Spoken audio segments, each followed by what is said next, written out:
जिन भी बच्चों का प्लान है हिस्ट्री को एज डोमेन सब्जेक्ट लेने का, आज का ये सेशन आप लोगों के लिए है। आज हम डिस्कस करेंगे कि हिस्ट्री में फुल मार्क्स लाने के लिए हमारी स्ट्रैटेजी क्या होनी चाहिए, टाइम मैनेजमेंट कैसे करना है, सिलेबस क्या है, ये सब डिटेल में डिस्कस होने वाला है। हेलो बच्चों, वेलकम टू दृष्टि CUET, जहां पर हम आपका साथ देंगे स्कूल से करियर तक।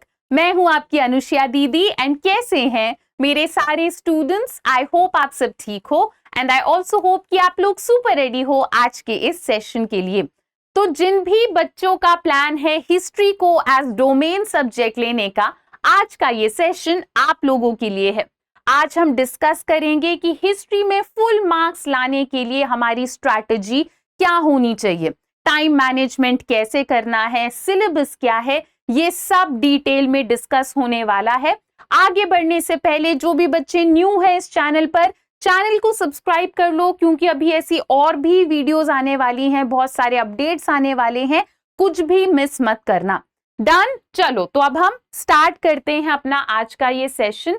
सबसे पहले हम अपने सिलेबस को देखेंगे, ठीक है। सबसे पहले आपको पता होना चाहिए कौन कौन से चैप्टर्स आ रहे हैं, कौन कौन से टॉपिक्स आ रहे हैं, तो ही तो आप अपनी तैयारी कर पाओगे अच्छे से।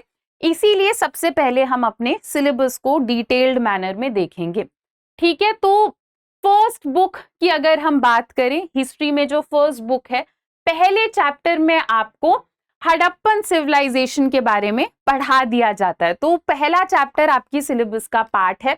तो यहाँ पे हमारे सिलेबस में उसे लिखा है, CUET के सिलेबस में लिखा है the story of first cities Harappan archaeology, है ना। तो ये बेसिकली हमारे हिस्ट्री के चैप्टर 1 की बात हो रही है, ठीक है।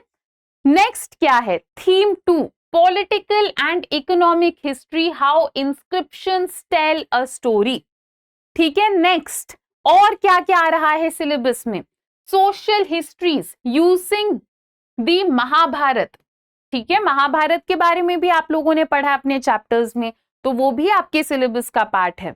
बुद्धिज्म के बारे में हमने जो कुछ भी पढ़ा है, स्तूपा के बारे में हमने जो पढ़ा है, वो भी आपके सिलेबस का पार्ट है, जो आप चैप्टर 4 में डिटेल में पढ़ते हो, ठीक है। Next, agrarian relation, N.A. Akbari, Hampi का आर्किटेक्चर, ठीक है। नेक्स्ट, भक्ति सूफी ट्रेडिशंस, और फिर next, medieval society through travellers account.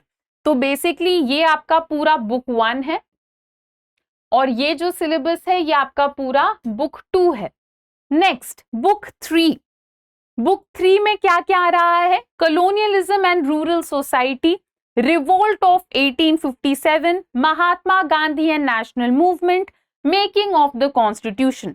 तो हो सकता है बच्चों आपको थोड़ा लैंग्वेज इधर उधर थोड़ा टफ लग रहा हो, पर बेसिकली आप लोगों का सिलेबस क्या है? क्लास 12th का पूरा बुक, ठीक है। जो हमारी NCERT बुक है वही आपका सिलेबस है, वही आपको डिटेल्ड मैनर में पढ़ना है, वहीं से आपके क्वेश्चंस आएंगे, ठीक है। तो फिर क्या फर्क हुआ बोर्ड एग्जाम और CUET में? सबसे बड़ा नोटिसेबल फर्क तो ये है कि CUET का जो एग्जाम है उसमें सारे क्वेश्चंस MCQ होंगे, है ना। बोर्ड एग्जाम में तो आप लोग लिखकर भी आते हो, शॉर्ट आंसर होते हैं, लॉन्ग आंसर होते हैं, यहाँ पे ऐसा नहीं है। यहाँ पर आपको सिर्फ MCQ के हिसाब से तैयारी करनी है।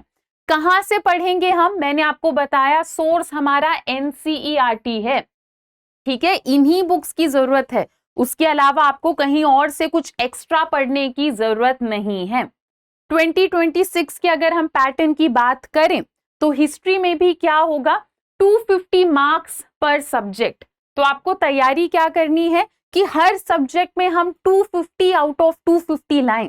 कैसे लाएं? उसी के लिए ये स्ट्रैटेजी डिस्कस हो रही है। तो 250 आउट ऑफ 250 हमें लाना है ना।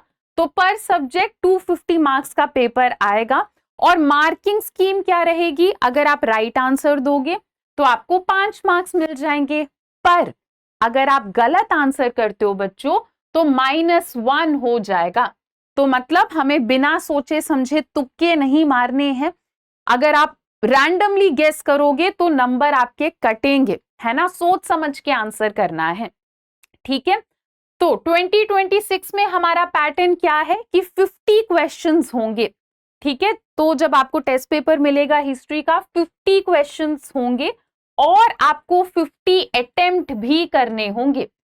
पहले क्या होता था प्रीवियस ईयर्स में कि 50 क्वेश्चंस होते थे पर अटेम्प्ट 40 करने होते थे। इस बार ऐसा कुछ नहीं है, इस बार 50 क्वेश्चंस है और 50 के 50 ही आपको अटेम्प्ट करके भी आने हैं। नेक्स्ट, अब हम टाइम मैनेजमेंट कैसे करेंगे। ठीक है, सबसे पहले तो क्योंकि हिस्ट्री का आपका एग्जाम ही मार्च 30 में है, तो आपके पास बहुत ज्यादा टाइम नहीं रहेगा CUET की तैयारी करने के लिए। तो सबसे पहली बात आपको ये याद रखनी है कि जब आप बोर्ड एग्जाम की तैयारी कर रहे हो तो तैयारी इस तरीके से करो कि साथ ही साथ CUET की भी तैयारी हो जाए।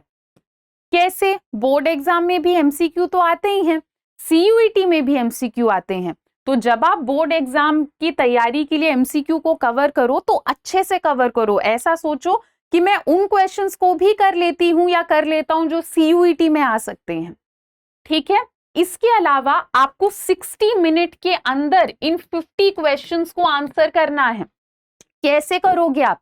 इसका सीधा सा आंसर है प्रैक्टिस, प्रैक्टिस एंड प्रैक्टिस। अगर आप ऐसा करोगे कि सिर्फ चैप्टर पढ़ लिए और कल जाकर एग्जाम दे आए तो आप नहीं कर पाओगे सारे क्वेश्चंस को इस टाइम के अंदर मैनेज, है ना। पर अगर आप बार बार रोज रोज क्वेश्चंस कर रहे हो, MCQ प्रैक्टिस कर रहे हो, तो आपकी स्पीड ऑटोमेटिकली बढ़ जाएगी। जितना आप रिवाइज करोगे, जितना आप प्रैक्टिस करोगे, उतना ज्यादा आपका टाइम मैनेजमेंट बेटर होता जाएगा। एंड इसके लिए मॉक टेस्ट करना भी जरूरी है। मॉक टेस्ट करना क्यों जरूरी है बच्चों? जब हम अपने कमरे के अंदर बैठ के तैयारी करते हैं ना, तब तो हमें लगता है सब बढ़िया है, सब आता है, सब हो जाएगा। पर जब आप एक्चुअली वो एग्जाम देने जाते हो तो वहां का एटमॉस्फेयर, एग्जामिनेशन प्रेशर बहुत ज्यादा होता है।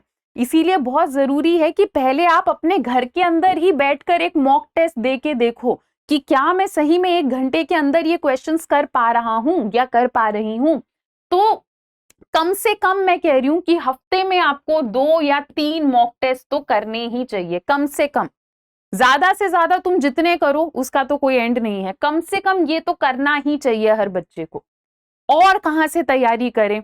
तो इस चैनल पर बच्चों मैराथन आने वाले हैं, जहां पर मैं आपको एक ही क्लास में पूरा CUET का सिलेबस खत्म करके दे दूंगी। आपको बस आराम से बैठकर दिल से उन लेक्चर्स को सुनना है। इसके अलावा मैं आपको बहुत सारे MCQs प्रैक्टिस कराऊंगी एंड हम लोग प्रीवियस ईयर क्वेश्चंस को भी अच्छे से डिटेल में कवर करेंगे, ताकि आपको आइडिया लग जाए कि किस टाइप के क्वेश्चन आपके एग्जाम में आ सकते हैं। आई नो अभी ये सब सुनकर आपको बहुत ओवरवेलमिंग लग रहा होगा, डर लग रहा होगा कि बोर्ड एग्जाम तो फिर भी इजी था, CUET कैसे संभाले। पर मैं फिर से कह रही हूँ, बिल्कुल घबराने की जरूरत नहीं है। बोर्ड एग्जाम में भी मैं आप लोगों के साथ थी, CUET में भी मैं आप लोगों के साथ रहूंगी, पूरा सपोर्ट करूंगी। कोई भी आपको दिक्कत हो तो कमेंट सेक्शन में लिख देना, आपको उसका सॉल्यूशन मिल जाएगा। ठीक है, चलो बच्चों, आई होप आप लोगों को हिस्ट्री का थोड़ा आइडिया लगा। सिमिलरली पॉलिटिकल साइंस के लिए भी एक वीडियो मैंने बना दी है, आप पॉलिटिकल साइंस का ओवरव्यू देखने के लिए वो वीडियो देख सकते हो। डन। चलो बच्चों, तो आज के सेशन में यही बताना था मुझे आप लोगों को।